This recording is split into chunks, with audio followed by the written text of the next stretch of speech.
વડોદરા મહાનગરપાલિકાની રોડ શાખાના કોન્ટ્રાક્ટરના જેસીબી ચાલકે તરસાલી વડોદરા રોડ પર ખોદકામ દરમિયાન પાણીની નવી લાઇનમાં ભંગાણ પાડ્યું છે. પાણી પુરવઠા દ્વારા 22 કરોડના ખર્ચે પાણીની ટાંકી સહિત ડિસ્ટ્રીબ્યુશન લાઇન નાખવામાં આવી હતી. ત્યારે ગુરુવારે પાણીની નવી લાઇનમાં ભંગાણ પડવાના પ્રશ્ને કાઉન્સિલર સહિત સ્થાનિક રહીશોએ તંત્ર સામે આક્રોશ વ્યક્ત કર્યો હતો. સ્થાનિકોએ પ્રજાના પૈસાનો વેડફાટ થતો હોવાના આક્ષેપ કર્યા હતા. કોર્પોરેશનમાં જાણ કરી હોવા છતાં ઇજારેદાર દ્વારા આડેધડ ખોદકામ ચાલી રહ્યું હતું. ત્યારે સ્થાનિક ભાજપના કાઉન્સિલર ઘનશ્યામ પટેલે તંત્રને આડે હાથે લીધું હતું. શરૂઆતથી જ જાણ હોવા છતાં કોન્ટ્રાક્ટર ધ્યાન આપતા નથી. જો લાઇનમાં ભંગાણની ખબર ન પડી હોત તો નાગરિકોને પાણીનું પ્રેશર ન મળત અને લાઇનમાં ભંગાણને પગલે રોડ પર ભૂવો પડ્યો હોત. નામ કમલેશ પંચાલ છે. હું અહીં આગળ તીર્થ એક્ઝોટિકામાં જ રહું છું. જ્યારે ત્યારે આ કામ ચાલતું હતું તો આવતા જતા અમે જોતા હતા અને આવી રીતે એક બે જગ્યાએ જે આ ડેમેજ થયેલી છે, પાણીની પાઇપલાઇન તૂટેલી છે, તો એના વિશે જે તે કામ કરતા હતા એ ભાઈને અમે કીધેલું કે ભાઈ આ તૂટી ગયેલી છે, તો એનું જરા મેં કીધું આગળ એનું રિપેરિંગનું કંઈ કામ કરો.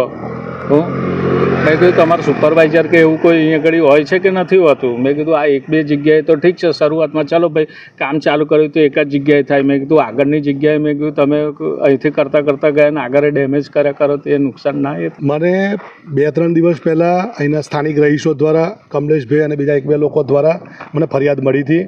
મેં રોડ પ્રોજેક્ટ શાખા અને પાણી પુરવઠા બંને જગ્યાએ આ ફરિયાદ મોકલી આપી હતી કે ભાઈ આવી રીતના કામ ચાલી રહ્યું છે, એની અંદર પાઇપ તૂટી જાય છે અને જે જેસીબીનો ડ્રાઈવર કે એનો જે લાગતા સુપરવાઇઝર એને જણાવતા નથી. રહીશોએ મને જાણ કરી છે કે એ લોકો એવું ને એવું જ પૂરી દે છે.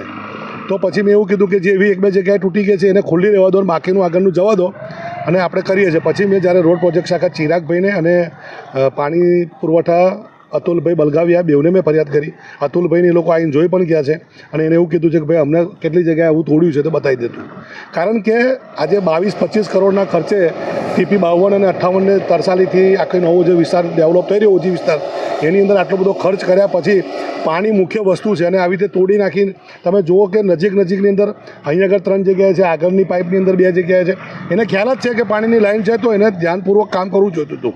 કામ નથી કર્યું એટલે મેં રોડ પ્રોજેક્ટ શાખાને એકદમ કડક શબ્દોમાં કીધું છે કે આ કોન્ટ્રાક્ટરને કડકમાં કડક કાર્યવાહી કરો અને એને દંડનીય જોગવાઈ કરો, જેથી કરીને બીજા કોન્ટ્રાક્ટર કે સુપરવાઇઝરને ખબર પડે કે ભાઈ આવી રીતે તોડી નાખ્યું છે.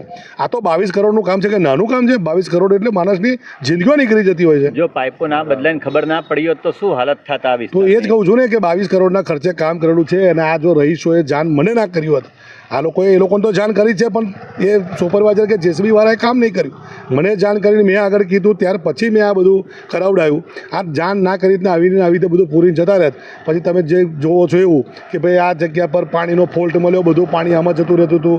અકોટાની અંદર બહુ બધા ભૂવા પડ્યા કરે છે કે પૂર્વ વિસ્તારની અંદર આ જગ્યાએ પાણીનો આવડે સ્ત્રોત જતો રહેતો હતો.